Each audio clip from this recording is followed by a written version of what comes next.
your man's the YB exclusively broke the news that Manny Pacquiao had fired Justin Fortuna. You haven't heard from him? He hasn't told you? I text Manny all the time to him. We're back on the fourth decision. You haven't heard from him? He hasn't told you? I text Manny all the time to him. We're back on the fourth decision. Alright, y'all, so I'm not sure why your man YB is going at Justin Fortune so hard. You know, I like Justin Fortune. I think he's a good strength and conditioning coach. Like you just heard him say it, you know, he talks to Pacquiao all the time. They text him back and forth, and Pacquiao hasn't said anything to him. So, you know, to him, he feels like Pacquiao isn't retired yet, and I don't know why he's saying that Pacquiao fired him. He did say he split with Freddie Roach, but Pacquiao never, I don't ever remember reading that Pacquiao fired him.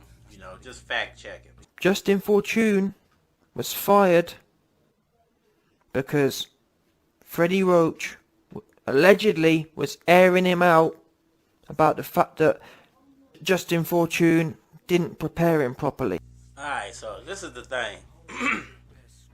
If you're going to blame Justin Fortune, you got to blame Freddie Roach. I mean, Freddie Roach is the main coach within Pacquiao's camp. So I don't understand why he's trying to say that Freddie Roach wanted to fire him because it was Justin Fortune's fault for not preparing him correctly.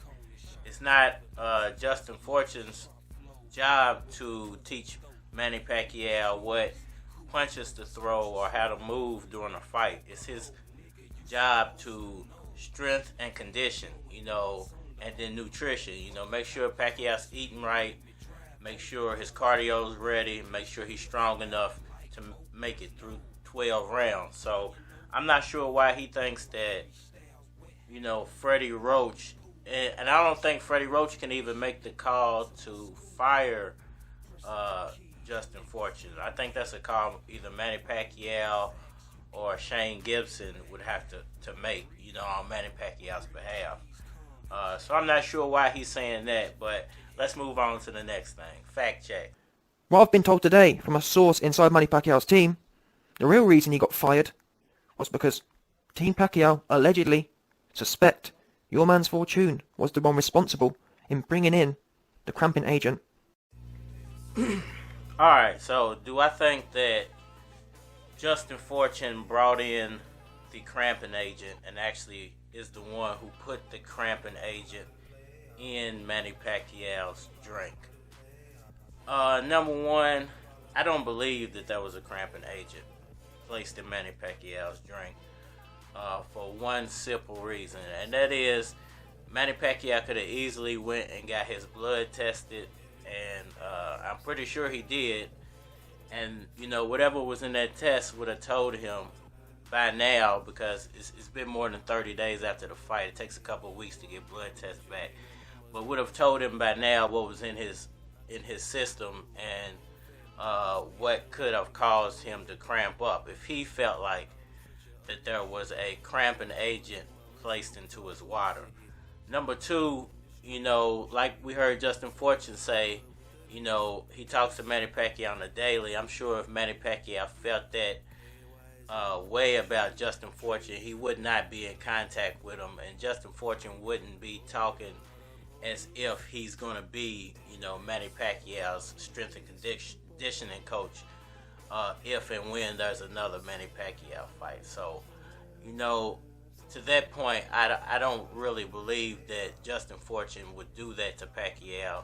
You know, being that he was at odds with Freddie Roach at one point, I don't see what he has to gain as a boxing coach to do that type of damage to his reputation, you know, to actually purposely poison a fighter who would want to work with you at that point. The cramping agent is a substance, an insider, a PBC paid inside man, a paid hitman put into Manny Pacquiao's water. Alright, so let's say that this is correct, that PBC, Earl Spence, Al Heyman all conspired to, take Manny Pacquiao down with this water, specifically with this water. And he's saying that there was a higher hitman, and that hitman is Justin Fortune. But I just feel like if they were going to conspire that deeply, they definitely wouldn't use Justin Fortune, because what does he have to gain from doing this to Pacquiao? He seems like he really likes Manny Pacquiao as a person. His problem is with Freddie Roach. So why would you sabotage Pacquiao to spite Freddie Roach? That doesn't make sense. You would think if you're gonna go after somebody in the team, it would be Freddie Roach, because Freddie Roach has so many conflicts of interest when it comes to Manny Pacquiao. Freddie Roach still deals with Bob Arum. Freddie Roach coaches some of the fighters that Pacquiao has beaten in the past, and a lot of them don't like Manny Pacquiao. Freddie Roach was the one who was coaching multiple fighters during the fight, during the fight night. And Freddie Roach was the one kind of with his back turned during one of Manny Pacquiao's fights. Go back and check that. So, I think if anybody you would put that on, you would have to put it on Roach, but I'm not saying that Roach would even do that to Pacquiao. I think that Pacquiao just had cramps and had a bad night off of the back of something that Freddie Roach did do, but might have done, not on purpose. It wasn't purposely done with that massage. I don't know why he did that massage, but, let's move on. There's a lot of designer substances going around these days. YB, how would they have had time to get a designer cramping agent? Well, what we know is Ugas was told 6 weeks before Errol Spence pulled out that he was going to be the one fighting. That's why he was so prepared. The Spence-Haymon cabal. Now, a little bit of what he just said I do agree with. I do agree that I feel like Ugas was told in advance he was going to be fighting Pacquiao. I feel like that Earl Spence knew prior to even signing the fight that there was something wrong with his retina. I'm pretty sure he knew probably after the accident, what the condition of his eye was. And I'm pretty sure when he fought Danny, he tested the eye, maybe realized that the eye was a little more damaged than he thought it was, is why he didn't sign a fight for so long. And then, hyped himself up with Manny Pacquiao, saying, hey, I'll fight Manny Pacquiao, knowing he's going to pull out of the fight anyway. And, just keep his name out there, plus not get stripped by the, not get talks of being stripped by the WBA for being inactive. Because he would have been inactive for about a year if he didn't take that Pacquiao fight. So, I think that it was really fishy that you guys were so prepared for Manny Pacquiao. I know he sparred a southpaw for his other fight that he was supposed to have. But what are the chances that you would match up with a guy that you are already preparing for? Your opponent gets an eye injury. Manny Pacquiao's opponent gets an eye injury. It all happens and lines up right at the perfect time for y'all to have the fight on the same night that Pacquiao and Spence was supposed to happen on. I mean, there were so many. There's so many. How could that happen? And what the F's involved in that fight, that you would have to be kind of silly not to think, well, there is something else going on behind the scenes. But what I don't agree with is that it would take up to 6 weeks for some reason for them to get a cramping agent. I mean, if there's so many synthetic, things going around right now, why would it take them 6 weeks to get a cramping agent? But fact checks. Let's move on. They had no intention of fighting him. All they wanted to do was take his belt, give him a loss, and run off. That's why your man's Errol Spence on fight night, what did he say? Oh man, we don't want to fight Pacquiao anyway. We out of here. I definitely agree with him there. They had no intentions, I feel like, of matching up with Manny Pacquiao from the get-go. Like I said, I think Spence might have already known his eye wasn't going to hold up. He needed surgery before the fight was even signed. And, just drug it out so that he could get the free publicity from Manny Pacquiao's name. And this is the problem I had from the get-go with the way that the fight fell apart. It seemed set up the way the fight fell apart. It was just enough time for them to bring a new opponent in, but not enough time for Pacquiao to properly prepare, and not enough time for Pacquiao to back out.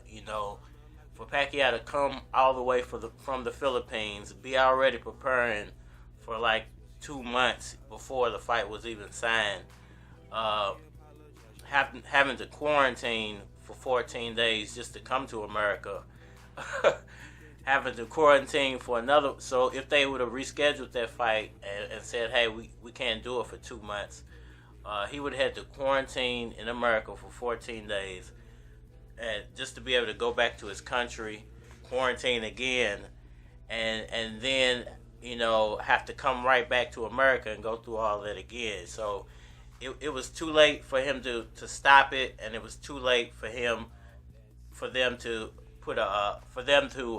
say, well, hey, we could have put a better opponent or another opponent in that place. But what we know is they could have rescheduled that fight. So I definitely agree with him there, fact-checking. Who is the one who's almost forcibly providing Pacquiao with this PBC-provided drinks, water? Alright, so he made a good point, man. Justin Fortune is the one who handles the fluids within the camp. I will say that the strength and conditioning coach does handle what type of vitamins are taken, what type of supplements are put into the water, or what's put into the Gatorade that the fighter is taking. So I would agree that he handles the fluids, and I would say that makes him even more suspicious if Pacquiao took some type of blood test and something was found in his blood. You would definitely have to go right to Justin Fortune. So I don't understand why Justin Fortune would even put himself in the type of position like that to get caught. Now, could they have done that behind Justin Fortune's back? Because he does handle the water. He does handle the Gatorade. He does handle the fluids that Pacquiao is taking in. So, he might have mixed something up, and somebody might have put something in it behind his back, and he just happens to be the guy who gives it to Pacquiao. That's a possibility. But for him to do it on purpose, I think would be completely idiotic. Fact checks. Yeah? Is it amazing? I don't know about you, man, but look at the picture. I've never seen, in all my years of watching boxing, I've never ever seen I've never ever seen two men providing one fighter with drinks. I definitely agree there too. I've never seen in a corner such confusion as I've seen in a Manny Pacquiao corner. With the arguments back and forth between Boo Boy and Roach, with what he showed of two guys trying to deliver water at the same time. But I have seen that before, with your fighter being so exhausted that they're just quickly trying to get something in them, trying to get some fluids in them. But like I said before, there's a possibility when someone might have noticed that, and noticed that two guys were delivering water and put something in the water that Boo Boy had. Boo Boy might not have noticed somebody put that, because he's not normally the one giving Pacquiao the water, but they might have noticed, like, hey, they're rushing through stuff. Boom, boom, boom, and it is what it is. But I'm not saying that happened. I would think, like I said, that this was a complete just breakdown within the camp, and that picture kind of shows that it was a complete breakdown within the camp. There was too much going on in the corner, and I really feel like that the correction to that problem would be for Boo Boy to take over the corner and have Freddie Roach as the second in charge, giving Boo Boy advice outside of the ring, just for me to say. But fact checking, I do agree with him there. Wait, in this fight, Pacquiao had quite a lot of face damage. So why was there two men giving him water for? Where was the cut man at? Oops, I'll tell you where the cut man was at. Justin Fortune had pushed him out of the way and was trying to get his water bottle all in the face of Pacquiao.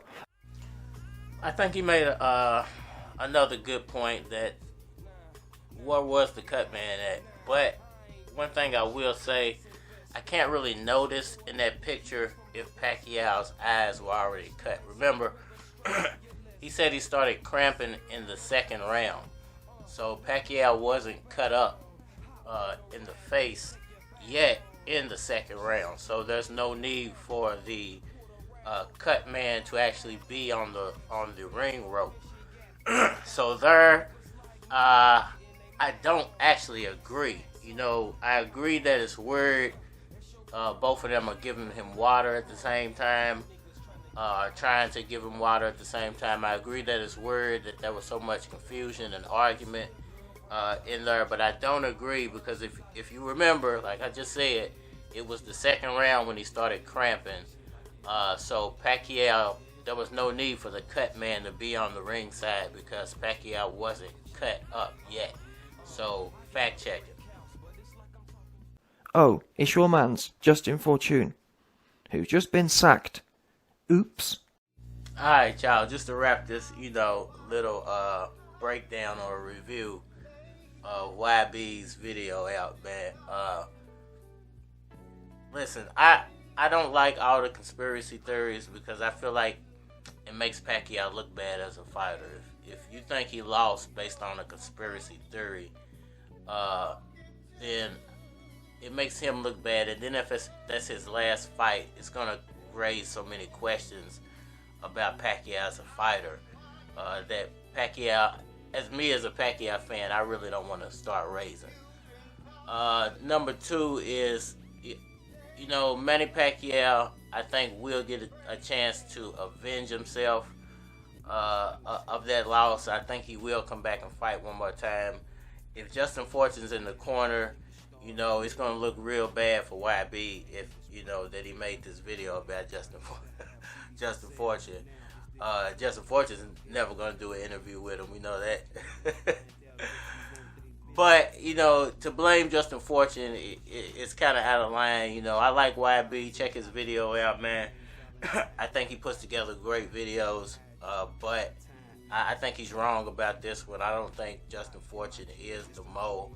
Whether he's right about Watergate or not and the water being spiked, he might be. But I don't think Justin Fortune will purposely do that to Manny Pacquiao. Let me know what y'all think. Hit that like button for me. Please subscribe.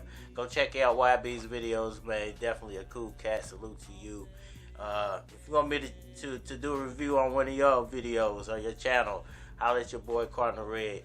We are out of here.